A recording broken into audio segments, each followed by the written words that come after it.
ದಕ್ಷಿಣ ಕನ್ನಡ ಜಿಲ್ಲೆಯಲ್ಲಿ ಈಗ ಕೊರೋನಾದಿಂದಾಗಿ ಆತಂಕ ಹೆಚ್ಚಾಗ್ತಾ ಇದೆ. ಅಲ್ಲಿಯೂ ಕೂಡ ಕೊರೋನಾ ಪ್ರಕರಣಗಳು ವರದಿಯಾಗ್ತಾ ಇರೋ ಹಿನ್ನೆಲೆಯಲ್ಲಿ ಖಾಸಗಿ ಸರ್ಕಾರಿ ಆಸ್ಪತ್ರೆಗಳಿಗೆ ಜಿಲ್ಲಾಡಳಿತ ಈಗ ಅಲರ್ಟ್ ಆಗಿ ಇರುವಂತೆ ಸೂಚನೆಯನ್ನ ಕೊಡ್ತಾ ಇದೆ.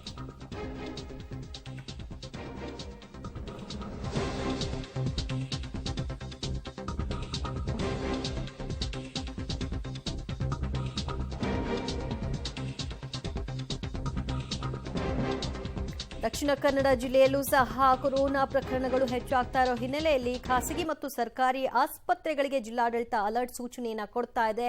ಯಾವುದೇ ರೀತಿಯಾದಂತಹ ಸಮಸ್ಯೆಗಳು ರೋಗಿಗಳು ಬಂದಂತಹ ಸಂದರ್ಭದಲ್ಲಿ ಆಗಕೂಡದು. ಯಾವ ತಪ್ಪುಗಳು ಆಗದೇ ಇರೋ ಹಾಗೆ ನಿಭಾಯಿಸಿ. ಆಕ್ಸಿಜನ್ ವ್ಯವಸ್ಥೆ ಬೇಕಾ, ಬೆಡ್ಗಳ ವ್ಯವಸ್ಥೆ ಬೇಕಾ, ಐಸಿಯು ವ್ಯವಸ್ಥೆಯನ್ನ ಎಲ್ಲವನ್ನೂ ಕೂಡ ಸುಸಜ್ಜಿತವಾಗಿ ಈಗ ನೋಡ್ಕೊಳ್ಬೇಕಾಗಿರುವಂತಹ ಜವಾಬ್ದಾರಿ ಇದೆ ಅಂತ ಸೂಚನೆಯನ್ನ ಕೊಡ್ತಾ ಇದ್ದು, ರೋಗ ಲಕ್ಷಣಗಳು ಇರುವವರ ಮೇಲೆ ಹೆಚ್ಚಿನ ನಿಗಾ ಇಡಿ ಅಂತ ಹೇಳ್ತಾ ಇದ್ದಾರೆ. ಕೊರೋನಾ ಪಾಸಿಟಿವ್ ಪ್ರಕರಣಗಳು ಬೆಳಕಿಗೆ ಬಂದಿದೆ. ಹೀಗಾಗಿ ಜಿಲ್ಲಾಡಳಿತ ಮತ್ತು ಆರೋಗ್ಯ ಇಲಾಖೆ ಎಚ್ಚೆತ್ತುಕೊಂಡಿದೆ. ಅದರಲ್ಲೂ ಕೇರಳ ಗಡಿ ಭಾಗವನ್ನು ಹಂಚಿಕೊಂಡಿರುವಂಥ ಜಿಲ್ಲೆ ಆಗಿರೋದ್ರಿಂದ ಕೇರಳದಲ್ಲಿ ಸಾಕಷ್ಟು ಪ್ರಕರಣಗಳು ಹೆಚ್ಚಾಗ್ತಿದೆ. ಹಾಗಾಗಿ ಕೇರಳದ ಗಡಿ ಭಾಗಗಳೇನಿದೆ ಅಲ್ಲೆಲ್ಲವೂ ಕಟ್ಟೆಚ್ಚರವನ್ನು ವಹಿಸಲಾಗ್ತಾ ಇದೆ. ನಾವು ಮಂಗಳೂರಿನ ತಲಪಾಡಿ ಗಡಿ ಭಾಗದಲ್ಲಿದ್ದೇವೆ. ಇಲ್ಲಿಗೆ ಸ್ವತಃ ದಕ್ಷಿಣ ಕನ್ನಡದ DHO ಆಗಿರುವಂಥ ತಿಮ್ಮಯ್ಯರವರು ಆಗಮಿಸಿದ್ದಾರೆ. ಅವರು ಪರಿಶೀಲನೆಗಳನ್ನು ಮಾಡ್ತಾ ಇದ್ದಾರೆ. ಜೊತೆಗೆ ನಮ್ಮ ಜೊತೆ ಮಾತಾಡ್ತಾರೆ. ಸರ್, ಇವತ್ತು ಕೇರಳದಲ್ಲಿ ಆರಂಭ ಆಗಿ ಈಗ ಸೌತ್ ಕೇಂದ್ರದಲ್ಲೂ ಇವತ್ತೊಂದು ಪಾಸಿಟಿವ್ ಪ್ರಕರಣಗಳು ಬೆಳಕಿಗೆ ಬಂದಿದೆ. ಹಾಗಾಗಿ ಯಾವ ರೀತಿಯಾದಂಥ ಕಟ್ಟುನಿಟ್ಟಿನ ಕ್ರಮವನ್ನು ಜಿಲ್ಲಾ ಆರೋಗ್ಯ ಇಲಾಖೆ ಮಾಡ್ತಾ ಇದೆ? ಈಗ ನಾನು ನನ್ನ ಮಾಧ್ಯಮ ಸ್ನೇಹಿತರಿಗೆ ತಿಳಿಸಿದಂತೆ ಈಗಾಗಲೇ ನಾವು ಜಿಲ್ಲೆಯ 5 ಗಡಿ ಭಾಗಗಳೇ ಈ ರೀತಿ ಅರಿವು ಮೂಡಿಸೋ ಕಾರ್ಯಕ್ರಮವನ್ನು ನಾವು ಹಮ್ಮಿಕೊಂಡಿದ್ದೀವಿ. ಮೈಕ್ ಮೂಲಕ ಕೋವಿಡ್ ನಿಯಂತ್ರಣಕ್ಕೆ ಸಂಬಂಧಪಟ್ಟಂತೆ ಒಂದಷ್ಟು ಅರಿವು ಮೂಡಿಸೋ ಕಾರ್ಯಕ್ರಮಗಳನ್ನು ಮಾಡಿಕೊಂಡಿದ್ದೀವಿ.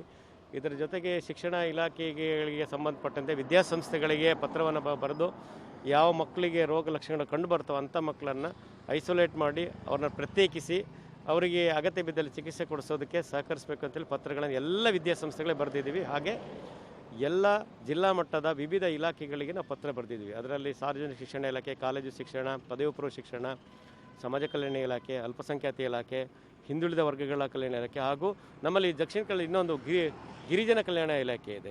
ಸೊ ಅವ್ರಿಗೂ ಕೂಡ ನಿನ್ನೆ ಪತ್ರವನ್ನು ಬರೋದು ಅವರ ವ್ಯಾಪ್ತಿಯಲ್ಲಿ ಬರುವಂಥ ಶಾಲಾ ಕಾಲೇಜುಗಳಿರ್ಬೋದು ಅಥವಾ ಹಾಸ್ಟೆಲ್ಗಳಿರ್ಬೋದು, ಇಂಥ ಸಂಸ್ಥೆಗಳಲ್ಲಿ ಕಲಿಯುತ್ತಿರುವ ಮಕ್ಕಳು ಏನಾದರೂ ಆರೋಗ್ಯದ ವ್ಯತ್ಯಯ ಆದರೆ ILI ಅಂತ ಸಿಂಪ್ಟಮ್ಸ್ ಕಂಡು ಬಂದರೆ ಕೂಡಲೇ ನಮಗೆ ಮಾಹಿತಿ ನೀಡಿ ಅನುಸರಣೆ ಮಾಡಬೇಕು, ಸಮಯವನ್ನು ಸಾಧಿಸಿ ಇದರಿಂದ ನಮಗೆ ರೋಗ ಪ್ರಸರಣ ತಡೆಗಟ್ಟೋದಕ್ಕೆ ಸಹಕರಿಸಿ ಅಂತೇಳಿ ಮಾಹಿತಿಯನ್ನು ಕೊಟ್ಟಿದ್ದೇವೆ. ಸರ್, ಕೇರಳದಲ್ಲಿ ಪ್ರಕರಣ ಹೆಚ್ಚಾಗ್ತಿದೆ. ನಮ್ಮ